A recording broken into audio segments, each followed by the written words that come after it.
Halo semuanya, balik lagi dengan Baliman dan semoga kabarnya sehat selalu ya. Nah, jadi di video kali ini aku mau bahas tentang tindak tutur atau lebih dikenal dengan sebutan speech act. Dan pembahasan ini merujuk pada ilmu linguistik atau lebih khususnya tentang pragmatik ya. Nah, buat teman-teman yang belum subscribe channel ini, mohon bantuannya untuk mencapai 1000 subscribers dengan menekan tombol subscribe. Oke, nah sekarang kita masuk ke dalam video pembahasannya.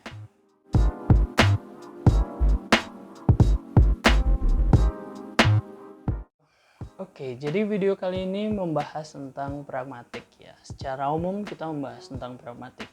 Khususnya kita membahas tentang speech act atau tindak tutur. Nah, tapi ada baiknya kita mulai dari pertama dulu, tentang apa sih itu pragmatik. Oke, jadi pragmatik itu membahas tentang hubungan antara bahasa dan juga konteks. Dan sampai di sini kita nggak lagi memahami makna bahasa secara harafiah ya. Dimana kita pelajari itu di dalam studi semantik ya. Nah, di sini kita lebih membicarakan tentang bagaimana penggunaan bahasa dalam kehidupan sehari-hari dan dihubungkan dengan konteks-konteks tertentu. Oke, jadi misalnya ada percakapan kayak gini. Kau mau kopi? Terus dijawab sama mitra tuturnya.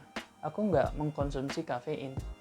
Nah, jadi di dalam tuturan itu kita bisa memahami bahwa penutur nggak cuma menjelaskan bahwa dia nggak minum kopi, tapi apapun yang mengandung kafein dia nggak konsumsi sama sekali. Jadi itu harusnya udah memberikan makna implisit atau maksud penutur yang cukup jelas kepada mitra tutur. Apalagi hal-hal seperti ini sudah umum kita ketahui ya. Nah, sekarang kita lanjut ke tindak tutur ya. Nah, tindak tutur ini atau speech act sangat erat kaitannya dengan filsuf bahasa. Namanya adalah John Longfellow Austin dan bukunya yang cukup fenomenal terkait dengan materi hari ini yaitu How to Do Things with Words pada tahun 1962. Nah, sebelum masuk ke dalam speech act, nah dia menjelaskan tentang perbedaan antara tuturan konstatif dan juga tuturan performatif. Nah, kalau tuturan konstatif itu artinya tuturan yang hanya digunakan untuk menyampaikan atau istilahnya itu pernyataan aja, nggak ada intensi yang lain. Nah, sebaliknya tuturan performatif itu berarti bagaimana kita melakukan sesuatu dengan mengatakan sesuatu. Nah, istilah ini diambil dari kata to perform sehingga mengklasifikasikan bentuk yang lainnya yaitu performative utterance. Nah, sekarang kita udah tahu tentang perbedaan antara tuturan performatif dan juga tuturan konstatif. Dan sekarang kita bisa masuk ke dalam jenis-jenis tindak tutur. Nah, menurut Austin, di dalam bukunya ada 3 jenis tindak tutur. Yang pertama ada tindak lokusi, kemudian ada tindak ilokusi, lalu yang terakhir ada tindak perlokusi. Nah, tindak lokusi ini atau locutionary act. Nah, bagian ini berfungsi untuk mendeskripsikan sesuatu atau hanya memberikan pernyataan, sama seperti jenis tuturan konstatif. Nah, jenis tuturan ini misalnya kayak aku punya 5 jari, paus adalah hewan mamalia, dan yang lain sebagainya. Itu cuma pernyataan aja tanpa kita harus menggali lebih lanjut tentang apa sih inferensi pragmatis yang ada di dalam tuturan itu. Jadi ya pernyataan umum aja. Nah, selanjutnya ada tindak tutur ilokusi atau illocutionary force atau bisa juga kita sebut sebagai daya ilokusi. Nah, daya ilokusi ini atau tindak ilokusi dia lebih menekankan ilmu pragmatiknya, yaitu bagaimana kita melakukan sesuatu dengan mengatakan sesuatu. Nah, di sini udah masuk ke dalam jenis tuturan performatif. Misalnya seperti ini, aku berjanji akan datang tepat waktu. Nah, melalui tuturan ini kita bisa melihat bahwa dengan mengatakan aku berjanji, berarti dia memiliki niat untuk melakukan sesuatu. Bila kita bandingkan dengan tuturan yang lain, aku punya 5 jari. Ya udah, aku punya 5 jari. Nggak ada intensi yang lain. Ya, nggak ada tindakan, nggak ada yang lainnya. Selanjutnya, tindak tutur ilokusi ini nggak sembarangan bisa diucapkan seperti itu ya.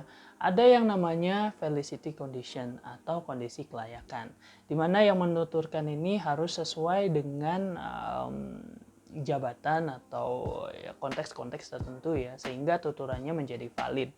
Jadi misalnya saya nikahkan Dinda dengan Rafael menjadi sepasang suami istri atau apalah gitu ya ucapan di dalam pernikahan.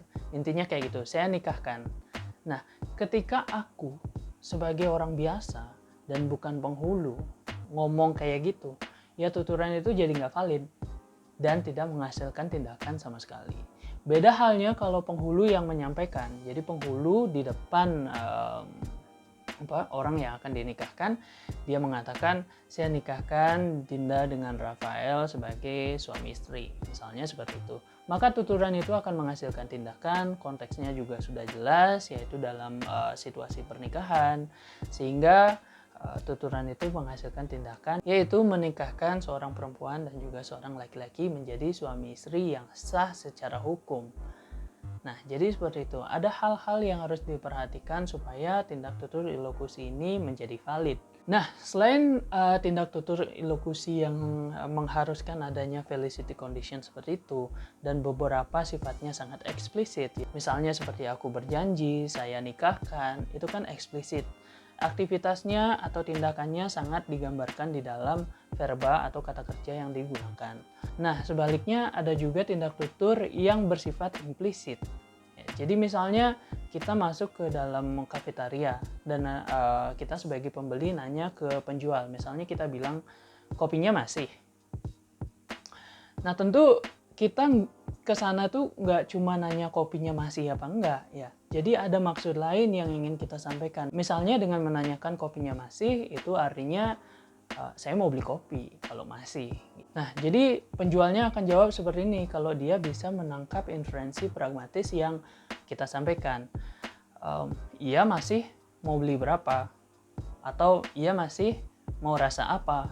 Nah, pasti kayak gitu. Kalau misalnya penjual bisa menjawab seperti itu, artinya dia bisa menangkap inferensi pragmatis yang kita sampaikan. Bahwa kita sebenarnya nggak cuma nanya ketersediaan kopi aja, tapi kalau kopinya ada, berarti kita pengen beli. Karena kita ada di warung, dan konteksnya atau felicity condition-nya juga udah jelas. Kita sebagai pembeli datang ke kafetaria, berarti kita mau beli kopi. Nggak mungkin beli seblak di sana. Oke? Kemudian yang terakhir disebut dengan tindak perlokusi atau perlocutionary effect. Ya, jadi tentang efek-efek yang dihadirkan ketika penutur menuturkan sesuatu. Misalnya seperti saya menghasut dia untuk mendorong si A. Nah, kata menghasut itu memberikan efek tertentu kepada mitra tuturnya. Kemudian contoh lainnya tentang penggunaan tindak perlokusi adalah kita bisa melihat mitra tuturnya, bagaimana memberikan respon kepada tuturan yang kita sampaikan. Jadi misalnya, panas banget nih, nah gitu. Kalau misalnya kita bilang kayak gitu, artinya kan kita minta mitra tutur kita untuk ngambilin minum lah, minta es teh lah, atau hidupin AC, hidupin kipas, dan yang lain sebagainya. Kalau mitra tuturnya itu mau ngidupin kipas, dia langsung ngidupin kipas atau ngidupin AC dan yang lain sebagainya, artinya tuturan kita menghadirkan tindak perlokusi. Ya, jadi misalnya awas ada anjing. Nah, kalau dilihat dari tindak ilokusinya itu digunakan untuk memberikan peringatan supaya mitra tutur kita hati-hati. Nah, kalau misalnya dilihat dari tindak perlokusinya, kita lihat mitra tuturnya.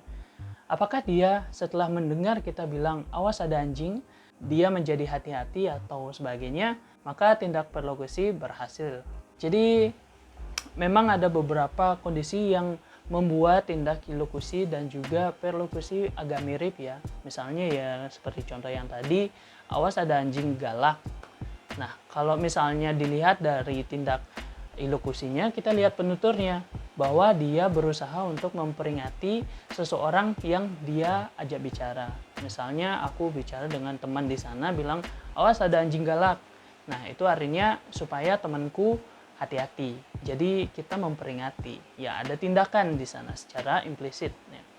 Nah, kalau kita melihat tindak perlokusinya, berarti kita melihat kalau tuturannya kayak gitu, kita bisa lihat mitra tuturnya apakah dia menjadi berhati-hati, ya.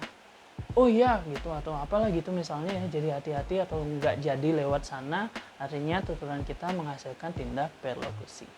Nah, seperti itu untuk di video kali ini. Semoga videonya bermanfaat buat teman-teman yang ada di jurusan linguistik atau bahasa. Terima kasih udah nonton videonya sampai selesai dan au revoir. Kok au revoir ya, ini kan seri linguistik ya. Jadi sampai jumpa.